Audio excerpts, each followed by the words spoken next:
41 దినములు నీ దీక్షను పడితిరో, నా గొంతు గానాలు నీకే వినిపిస్తిరో.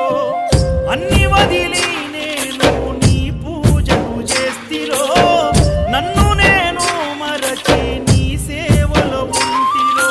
భక్తితోని భజన చేస్తూ బయలుదేరితి, శక్తినిచ్చి నన్ను నడిపించు శబరికి.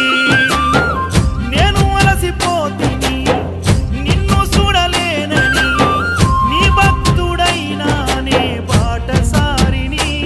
క్షణముండలేను తండ్రి నేను తల్లడిల్లిపోతి, ఈ పాదయాత్రలో నీ దరి కాననైతిని. ఎంత దూరం